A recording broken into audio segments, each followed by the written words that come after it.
Bueno, pues vamos a continuar con el capítulo 3.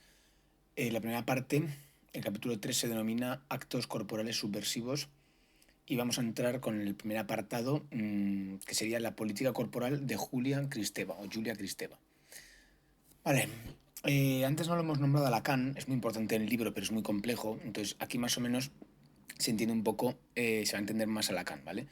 Bueno, para Lacan, el sujeto surge de la represión del impulso sobre el cuerpo materno impuesto por la ley del padre, que ha creado algo así como lo simbólico, ¿vale? Es decir, lo simbólico sería algo así como lo cultural. Por tanto, el padre crea lo simbólico a lo que hay que ajustarse, para poder ser y ante lo que hay que reprimirse. Y una de las cosas que está dentro de lo simbólico sería la represión sobre el cuerpo materno, ¿vale? Es decir, es un poco como la ley patriarcal la que determina la construcción del sujeto. El sujeto surge, pues, dentro de lo simbólico. Vale.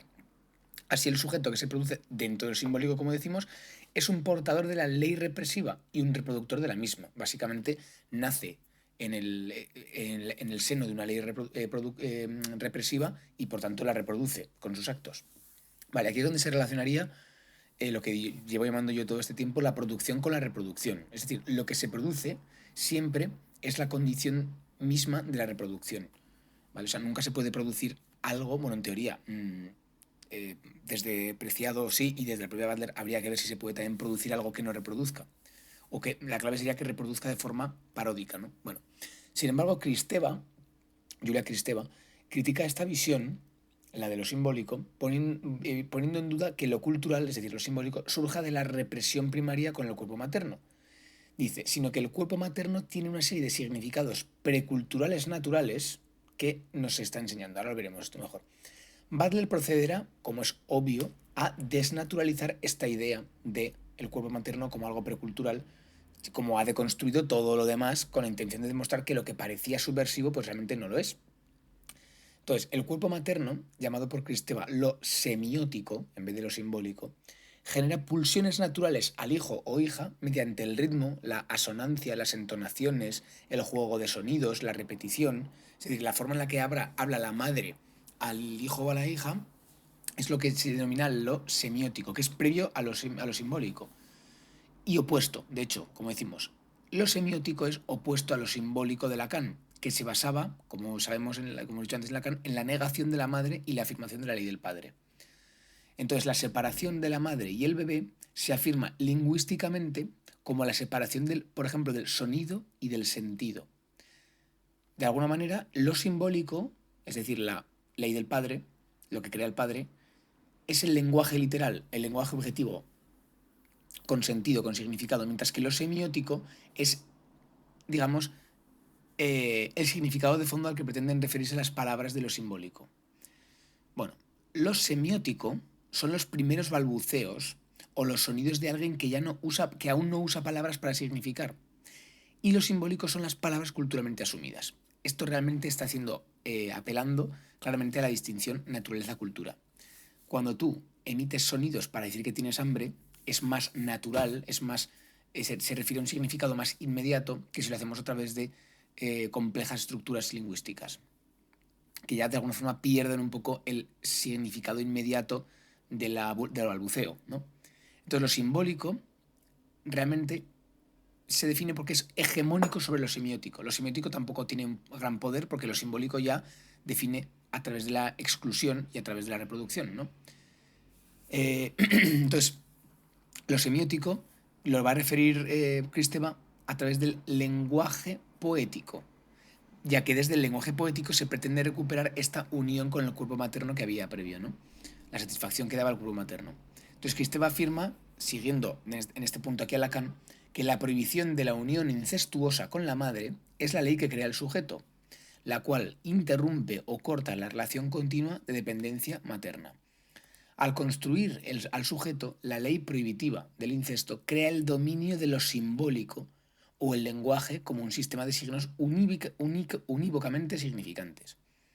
Por tanto, el lenguaje poético va a ser la ruptura desde dentro del lenguaje con ese lenguaje simbólico, para retornar al terreno materno, lugar de la dependencia libidinal y de la heterogeneidad de impulsos, a ese lugar, digamos, de balbuceo, de continuo, mm, sí, o sea, digamos, de satisfacción, ¿no? Entonces, el lenguaje poético, ¿vale? Implica romper ciertamente con la racionalidad del lenguaje simbólico. Es uno de los instrumentos clave el lenguaje poético para Cristeva, digamos, para romper con lo simbólico, ¿no? Perder la identidad diferenciada de un individuo y ser uno con la realidad. Es decir, algo cercano a la psicosis. En el caso de la mujer, la vuelta al terreno materno implica una homosexualidad prediscursiva, lo cual para Cristeva inicia la psicosis en la cultura, ¿vale? La idea es, ¿hay algo que nos conecte con el terreno materno sin que nos saque de lo simbólico, de lo cultural? Puesto que salir de lo simbólico es la psicosis.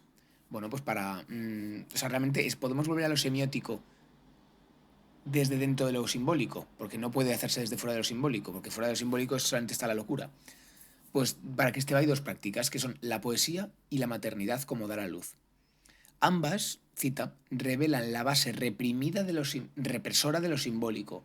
Se enfrenta al dominio del significante unívoco y propaga la autonomía del sujeto que muestra como su base necesaria. No obstante, esta conexión se da, como hemos dicho, dentro de lo simbólico y lo necesita. Es decir, la poesía necesita de las palabras creadas por lo simbólico. Por tanto, para Kristeva es imposible negar totalmente lo simbólico. Y también afirma la propia Kristeva que un discurso de emancipación es absolutamente imposible. Entonces la subversión cultural realmente no le interesa, puesto que se hace por debajo de la ley paterna, de lo simbólico. Dirá, el lenguaje poético y la maternidad, como los otros ejes de la vuelta a lo semiótico y la negación de lo simbólico, son desplazamientos locales de la ley paterna, subversiones temporales que al final obedecen a lo mismo contra lo que en un principio se habían revelado.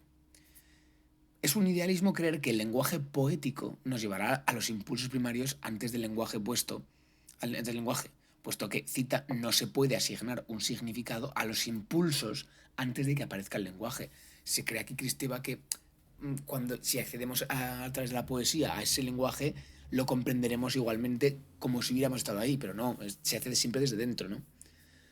Claro, lo que ocurre es que para Cristeva de nuevo está confundiendo causas y efectos. Lo que le parecen las causas, esos impulsos primarios que después son modificados por la ley paterna, realmente son efectos del propio lenguaje simbólico. Es desde lo simbólico desde donde se crea la ilusión de algo semiótico.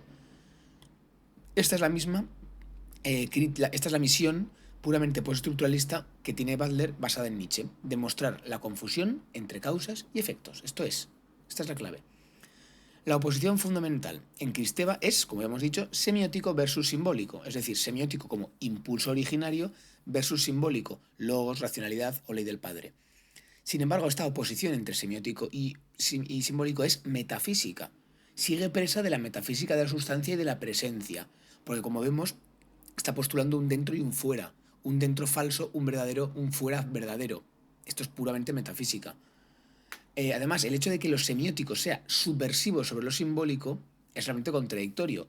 Debería, como creo que hará Butler, tratar de desplazar la ley paterna a favor de un campo donde se multipliquen las opciones culturales, pero desde dentro de lo simbólico. Es, de alguna forma, implosionar lo simbólico a través de la parodia, diríamos luego con Butler.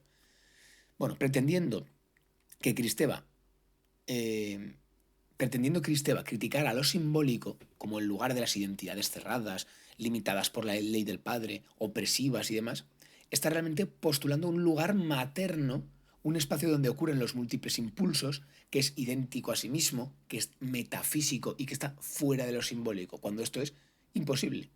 Cuando realmente está criticando las identidades cerradas, pero está postulando una identidad cerrada, ¿no? Esta es la contradicción de la metafísica de la sustancia, que critica lo presente, lo que vemos, por ser algo que no es real, ver que no es verdadero, postulando algo externo que sí que lo es. Vale. Cristeva cree que lo semiótico es previo a lo simbólico, exactamente, que es por tanto una realidad prelingüística. Pero realmente esto lo está descubriendo desde lo lingüístico, desde los términos simbólicos, desde el mapa construido de la ley del padre. Es decir, lo lingüístico produce una realidad pseudo-prelingüística. Esta es la clave. Esta es la clave. La ficción de algo prelingüístico solo puede hacerse desde lo lingüístico. Vale. Entonces, seguimos. El problema de Kristeva es que está en el primer momento de la dialéctica. Bien, comprende solo a la ley paterna, lo simbólico, el lenguaje como algo prohibitivo, represivo. Pero cuando nos damos cuenta del segundo momento de la dialéctica es cuando comprendemos que el lenguaje, que el lenguaje o la ley o lo simbólico y demás, además de ser represivo, es también productivo. Es también productivo. Esta vuelta del revés, o este segundo momento dialéctico, es el que da Foucault con el concepto de poder, ¿no? Que ya lo sabemos, que además de ser algo represivo es algo productivo. Vale, entonces lo que para Kristeva es una causalidad prepaterna, ¿vale? Se presentaría entonces como una causalidad paterna, con la apariencia de otra natural o nítidamente materna.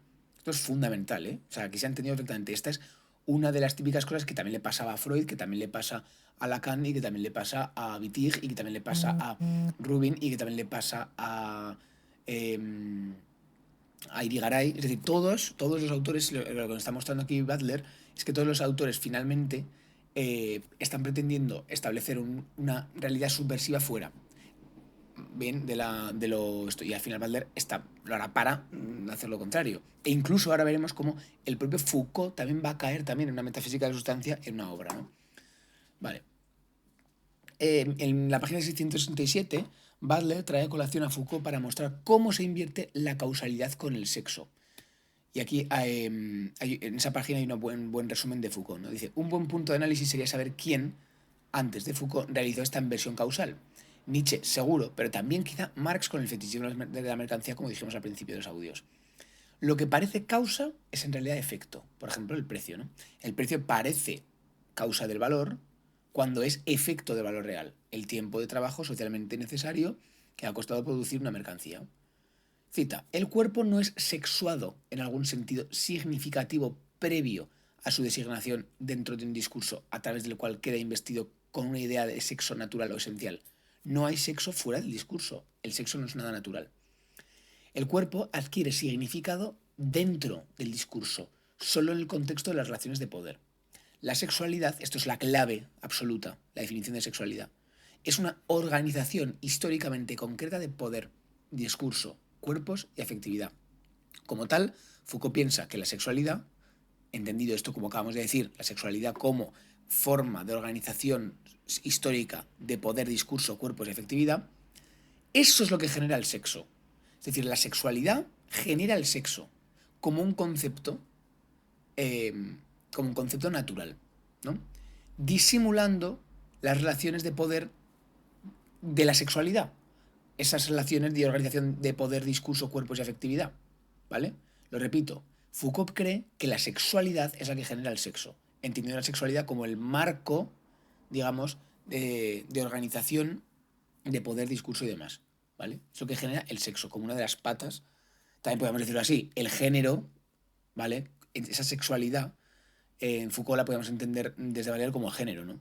Género como interpretación cultural de los cuerpos o discurso hegemónico de los cuerpos, etcétera. El género crea el sexo, ¿no? El sexo es una parte del género.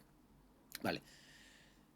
Y esto es, evidentemente, como decimos, una de las claves de construir el sexo desde el género, desde la sexualidad, es construirlo como algo natural, como algo prediscursivo. Pero todo que se postule como algo prediscursivo o natural siempre es una producción discursiva y cultural, cuya estrategia es encubrir las relaciones de poder. De este modo, el cuerpo materno ya no sería la base oculta de la significación semiótica previa al discurso simbólico, sino que sería un efecto de un sistema de sexualidad que exige que el cuerpo femenino acepte la maternidad como la esencia de su yo y la ley de su deseo. Kristeva realmente, sin saberlo, está reproduciendo la ley paterna de la reproducción como esencia de la mujer, que es una de las normas de la ley del padre. ¿No? Esto es clave, es decir, sin saberlo está presuponiendo que la madre, ¿vale? Tiene como esa unión natural con el hijo, que eso es una clave, una función fundamental de la ley del padre. Vale. Esta es una tesis también que se le podría criticar al feminismo radical. Cita, el cuerpo femenino que ella intenta explicar es en sí una construcción creada por la misma ley que supuestamente debe socavar. Butler le pregunta al feminismo radical que si lo femenino o la mujer que define o que defiende ha sido definida dentro o fuera de los límites del patriarcado. El patriarcado como ley creó el objeto que luego iba a rechazar, la mujer. Por tanto, la mujer es una construcción dentro de la ley paterna, con lo que defender dicha definición, decir que la mujer tiene vagina, que su esencia es la reproducción, la regla y demás, es reproducir la misma ley que lo creó. Es decir, a ver cómo me explico. La mujer ha sido construida dentro de la ley patriarcal, dentro del género, como un género débil, secundario, como el género, digamos, puesto en segundo lugar. Entonces, ¿cómo ha conseguido ponerlo en segundo lugar? Reduciéndolo a su sexualidad, a su vagina, a su reproducción. Si encima ahora defendemos eso mismo, esos mismos puntos de definición que utiliza el patriarcado para definir a la mujer y los utilizamos como reivindicación, no estamos negando los puntos desde los que se ha creado la mujer, sino que lo estamos reafirmando. Por tanto, reafirmando la, la, digamos, la creación la creación patriarcal. No sé si me entiendo, si me explico bien. Tú creas creas el concepto de mujer en base a que tiene vagina y que tiene reproducción. Si encima luego postulas como definición de la mujer feminista emancipada aquel ser humano que tiene vagina y que su es la reproducción, no estás cambiando la clave, no estás subvertiendo el núcleo de la definición, que es lo que hay que hacer. Hay que darnos cuenta de que el sexo es una de las patas fundamentales de la sexualidad o del género como conjunto de organismos de poder que se crea como algo natural. Bien, el capitalismo, vamos a decirlo por otro lado, tiene la misma lógica, sigue la misma lógica, ¿vale? Que la sexualidad, porque produce mercancía de todo, incluso de aquello que lo critica, ¿vale? Produce incluso lo que parece subversivo. Y esto sería lo que ocurre. Dentro del patriarcado habría una pequeña ventanita hacia el feminismo radical, porque no cambia el feminismo radical el núcleo de por qué la mujer es una mujer, ¿vale? Entonces, el patriarcado le viene bien cierto feminismo porque no niega la esencia sexual de la mujer. Por tanto, el feminismo radical estaría en cierta medida reproduciendo el patriarcado, produciendo el patriarcado incluso lo que parece subversivo y que le va a aniquilar, pero realmente está amplificando, reproduciendo y ocultando los mecanismos de poder que es la sexualidad. Eso es muy importante, ¿eh? Sigo con otra crítica al feminismo radical. El cuerpo femenino que se desprende de las cadenas de la ley paterna, es decir, la mujer subversiva y emancipada, podría ser otra encarnación de esa ley, que se presenta como subversiva, pero que está supeditada a la autoamplificación y la reproducción de esa ley.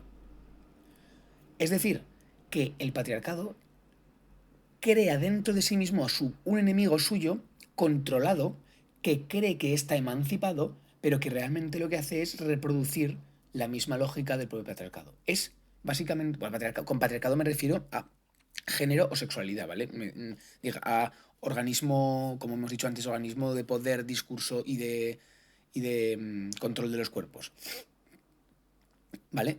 Es como, yo no voy a dejar que ellos mismos o ellas mismas lleguen a la conclusión del sistema del género, del sexo básicamente como algo, como una pata de género, de que todo es género, no voy a hacerles descubrir eso y voy a ponerles primero el caramelito de que ellas pueden ser libres, pero realmente no, ¿vale? Por ejemplo, en términos de Matrix, ¿no? Neo, a pesar de parecer el elegido, la mujer subversiva emancipada, sería una producción de Matrix, que sirve, Neo, para legitimar y reproducir a Matrix. Y además para ocultarlo, para ocultar que Matrix existe. Porque se postula como el elegido, ¿verdad? Porque parece que hay cierta libertad, porque parece que no todo está perdido, cuando realmente el propio Neo es una producción de Matrix también. Es un pan y circo, es darle al pueblo lo que quiere oír para que no se entere de la historia, ¿no?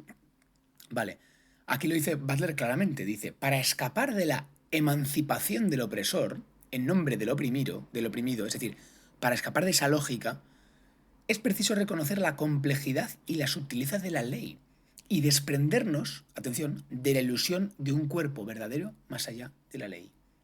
Fundamental. Por tanto, para Butler, aquí está claro, el sujeto político del feminismo no es la mujer como algo sustancial, ¿no? ¿Quién sería? Es que yo creo que no hay sujeto sustancial feminista, sino que lo son todos los cuerpos que pretendan, de alguna forma, desnaturalizar el sexo. Si la subversión es posible, que ahora habrá que ver si es posible, se efectuará dentro de los términos de la ley, porque no hay fuera, básicamente, mediante las opciones que aparecen cuando la ley se vuelve contra sí misma y produce permutaciones inesperadas de sí misma. Entonces, el cuerpo culturalmente construido, porque no hay otro cuerpo que no sea culturalmente construido, ya acordaos que la matriz heterosexual es la condición de inteligibilidad del mero cuerpo, de la mera humanidad, se emancipará. El cuerpo se emancipará dentro de lo simbólico, dentro de la sexualidad, dentro del género, porque ha abierto una opción, digamos, de subversión. Pero claro, esa emancipación no es hacia un pasado natural o hacia un futuro fuera del género, sino dentro del género, pero con una opción, ¿no? De resquicio, un resquicio ahí de apertura. Vale, no hay fuera de Matrix, la revolución ocurrirá dentro de Matrix, es también como el socialismo y el comunismo, ¿no? Sabemos que el comunismo y el socialismo no es no es algo que deba ocurrir con la negación absoluta del capitalismo, sino que es algo que ocurre dentro de la lógica del propio capitalismo, ¿no? No se trata de salir del capitalismo para volver a un comunismo primigenio, sino de superar el capitalismo desde dentro de sí mismo con las opciones que el mismo capitalismo te permite. Vale.